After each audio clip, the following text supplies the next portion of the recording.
gang. Got a bit of excitement going on here. We've got a ewe that's lambing. We've had a few problems with the sheep on the farm and we've been having some abortions. So what we're going to try to do is we've seen the water bag coming out. She's been pushing for a little bit, but because the lambs have been coming out dead, what I want to do is try to give the lambs the biggest chance of survival. And because of the abortions that are going on, you know, the best thing I can do is to get the lambs out as quick as possible, make sure that I give them the best chance to get breathing. So, just normal preparations before we start putting our hands inside of ewes are that we would always go and wash our hands with antibacterial hand wash, which is what I've done. Then I've got a bucket here, which has got warm water, and it's also got a couple of teaspoons of Dettol. Not very much, like literally teaspoons. So what I'm going to do now is, now that I'm in the pen, I'm going to do a final clean cleanse and everything of my hands so I can be as sterile as possible. Then I've got my lubricant here. You know, I don't want to cause her any trauma, so I'm just going to smother lubricant over both my arms. Now, with sheep, everyone has their own preference about if they like the sheep to lay down or stand up. For me, I don't mind. If they're standing up, I'll try to help them while they're standing up. If they're lying down, I'll do it lying down. Some people say they always have to lie their sheep down or they always have to stand them up, but me, I don't mind. Same with which arm, I don't mind. Left, right, whatever's easier and will cause minimal distress for our youth. So what I am going to try to do is to encourage Mum to put her head in the corner. Come on, put your head in the corner, like a good girl. Now. So she's standing up. I might just rinse that arm again. Okay, so what we can see here is we can see the water bag has come out. And this is a burst water bag here. Okay, and then just some straw and stuff sort of stuck to whatever's coming out. Okay, so I'm just going to put my hand in now. Very gently. Oh, it's okay, darling. It's all right, and I can feel that there's a lamb there, but I'm going to need, because I've been washing my hands, she keeps moving, I'm going to put some more lubricant on, just to make it easier. Walter, can you come in and hold the sheep's head for me? Hold it on. Okay, there we are. And with lubricant, there's a lot less resistance. Okay, so what is your...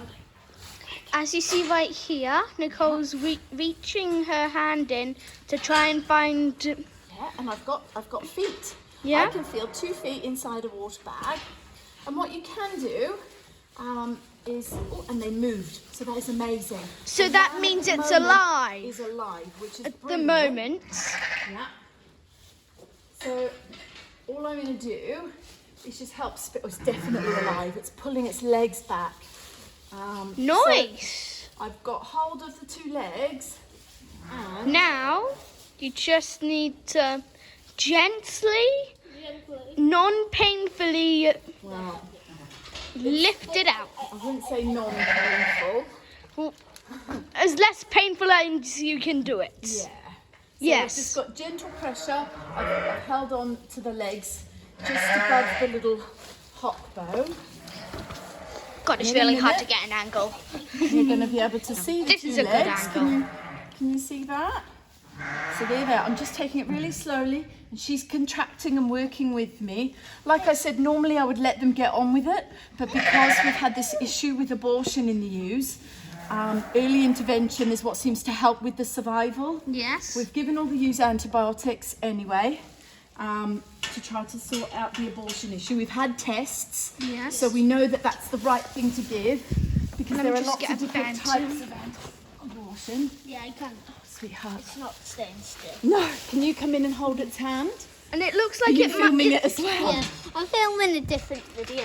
Are you? Okay. For my Right. So there you are. She's pushing with me. And it might be a black lamb. Yeah. So can you put your body up against her head for me? Wow, that's a hard angle. Yeah. So we've got. Now we've lost the head. Hang on. Okay. had the head, and then we've lost the head. There it is.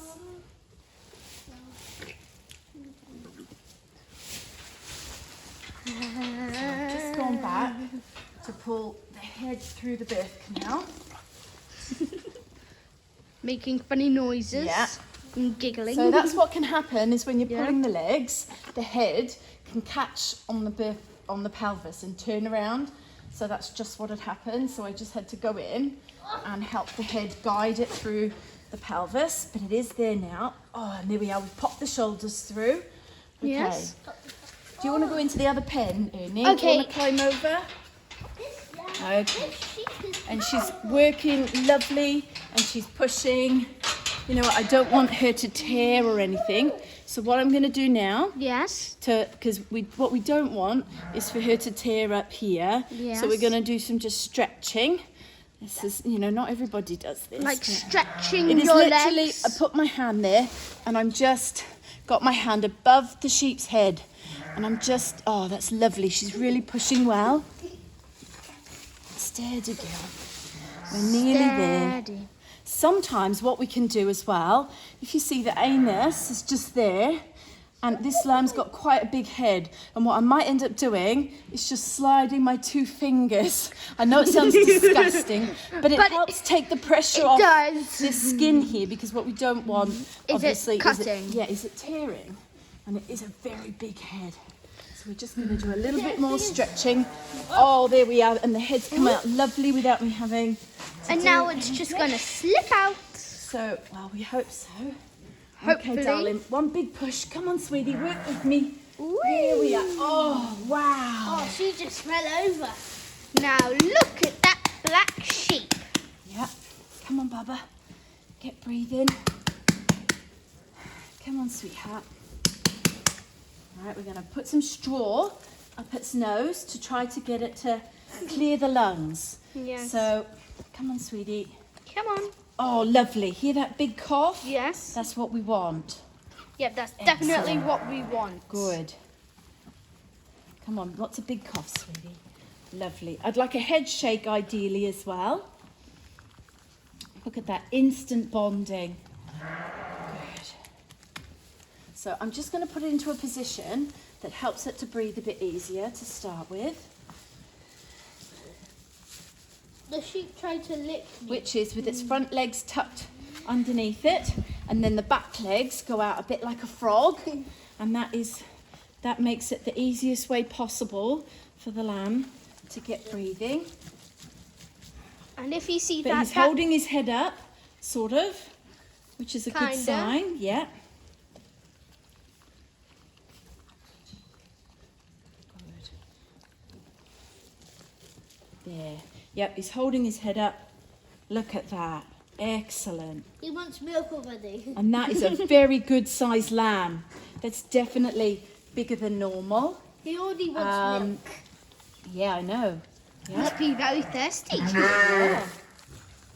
But I'm gonna it's have just, a it's now. lovely to see her bonding with the lamb already. This quick. It's quite big.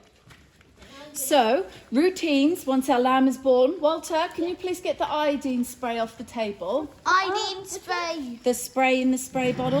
So obviously, you know, we try to make the environment as clean as we can. And if you turn around, Ernie, and show them, you know, we've mucked out the shed, we've washed the floor, we've sprayed it with a disinfectant, and we've also sprinkled lime powder. Then we've got clean straw on top of it. Clean But straw. even with all of that, there is still a risk of infection getting into the lamb. Oh, that's a Here it good is. boy. Is it? And that is through the umbilical cord, which is just here. Now you can see the umbilical cord, that just tears when the lamb comes out. It's not like with a human, it doesn't have to be cut. It just tears naturally. So what we do, as soon as the lamb is Spray. born, we cover it with iodine, and that promotes it to dry up. Here you are, darling. Tuck your legs under now. Gets There you really are. hard to get angles. Yeah. And I'm going to reapply that in a couple of hours' time. just to make sure that it reduces the chance of any bacteria getting into the lamb and causing problems like watery mouth and joint ill, which are very, popular diseases that you get from lambing indoors. But as you can see, the lamb's breathing easy. It's got its head held up. It's trying to move its legs now. Everything's progressing as I would. So the next thing we need to check is actually to use milk. So if you can see, there's a teat there, and you just slide your finger. Oh, look at that. That's lovely. And look at the colour of that milk. Can you see it's a lovely colour? It is. It's fairly thick and it's lovely yellow. And that is not actually normal sheep's milk. That is colostrum. And it's only produced from the sheep's udder for a couple of days. And then it turns into normal sheep's milk. This is amazing stuff. But actually, the amazing qualities of it can only be used by the lamb in about the first 6 hours. Yeah. So what we need to do is to make sure that this lamb gets a couple of bellyfuls of colostrum, at least one bellyful in 3 hours to get maximum benefit and immunity that the colostrum helps with. And then another big bellyful when it's 6 hours old. And that gives it the best start to life. Colostrum helps them to fight against diseases like watery mouth and joint ill. And also, in that colostrum, because I vaccinated the mother 4 weeks ago for clostridial diseases, including tetanus, which you would have heard of, lamb dysentery, pasturella, which is for pneumonia, all of that vaccination qualities is going to pass through the milk and into the lamb, and it will give the lamb protection for about the first 3 or 4 weeks as well of all those diseases, and then it will need its own injection. So colostrum is our next best thing that we can do for our lambs after we help them to be born. So happy days! Yeah, happy days. Yeah. You can stop it now, sweetie. Yeah.